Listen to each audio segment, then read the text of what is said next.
up to? You still in school? Yeah, I still am. Don't know when I'm gonna be out. For what? Occupational therapy. What is that? As OTs, you gotta admit, this happens a lot. Oh, like OT. We help people rehabilitate after they have an injury. Oh, like hand therapists, right? Yeah, but that's not all that we do. We What like, else? Come on, what have you been learning in school? sorry. Yeah, no, we work with kids in handwriting. I don't think she knows what she's talking about. And, like, emotional regulation. What's emotional regulation?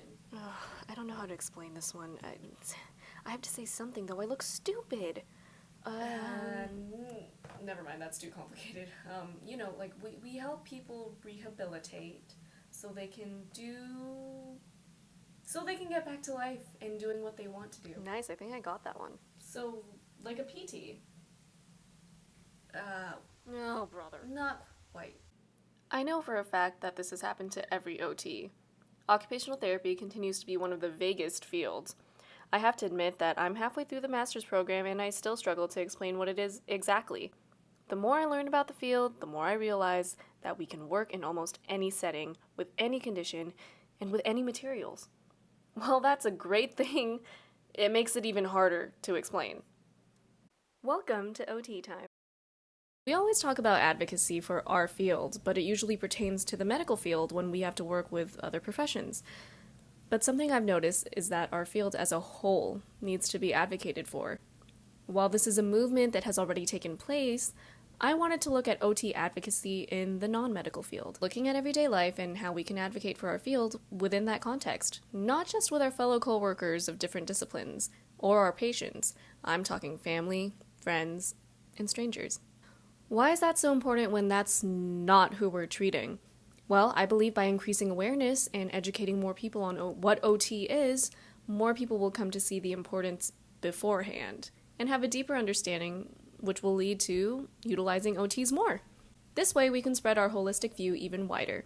Now that we know the why, let's move on to the how. Well, as we know, OTs learn to be advocates. It's actually placed in our standards, looking at ACODE standards. But then how come people don't really know what we do, and when we explain it, it doesn't make any sense?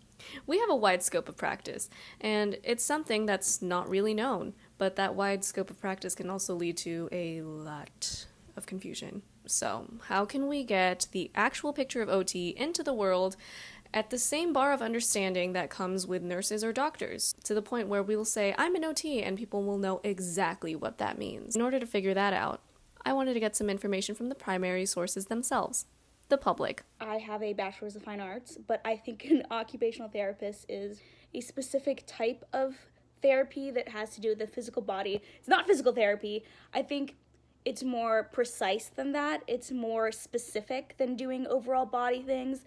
I know that there are specific subsets of occupational therapy, such as wrist and hand, and I know that involves using angles and measurements and whatnot.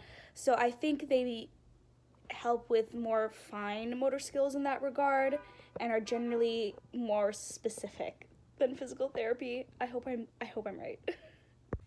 I used to think OTs were kind of like PTs, except with like micro stuff, hand movement and key turning and like driving cars, or like the movement of like moving the steering wheel or something like that, like small things. Now I kind of think that it's about like anything that people do, which is really vague to me and doesn't really make sense.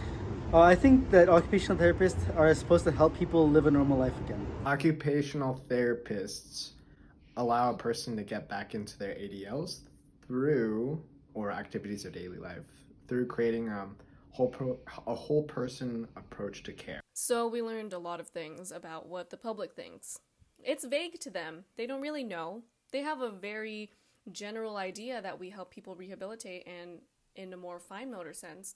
But as OTs, we know that that's not the only thing that we do. So then I took it to the OT students and OTs that I know to figure out how they would explain OT to someone who didn't know. So let's see what they said. Welcome to the hot seat. If you were to explain occupational therapy to someone who didn't know anything about OT, what would you tell them? And you can't compare us to PTs, that's not allowed.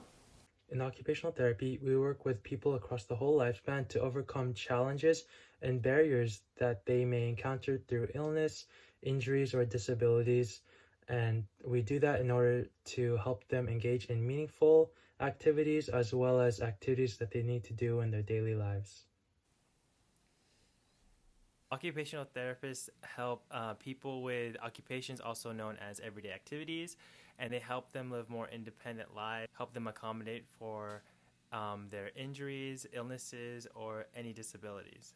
To me, occupational therapy is a holistic approach to therapy where we focus on physical, mental, and spiritual well being and take in all aspects in between to provide the best care for the individual. We assess all aspects of the individual's life, and through those different contexts that we learn, we create a plan to help them either get back to where they were or improve in their current situation.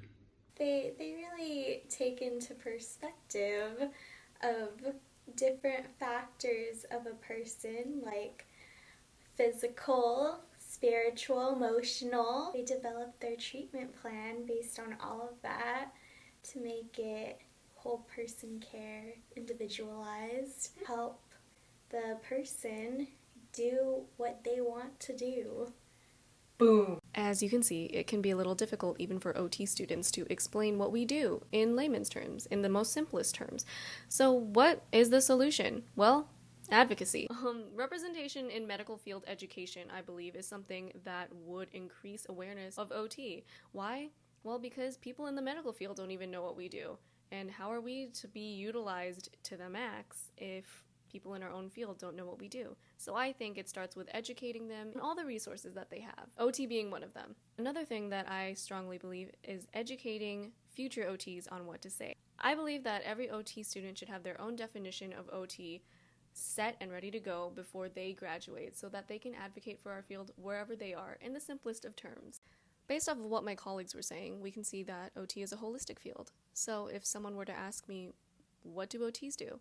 I would respond with, what do they not do? Advocacy starts where you are. So if we can spread awareness for our field, even in non-professional spaces, the name of OT will become more known, and sooner or later will become more understood.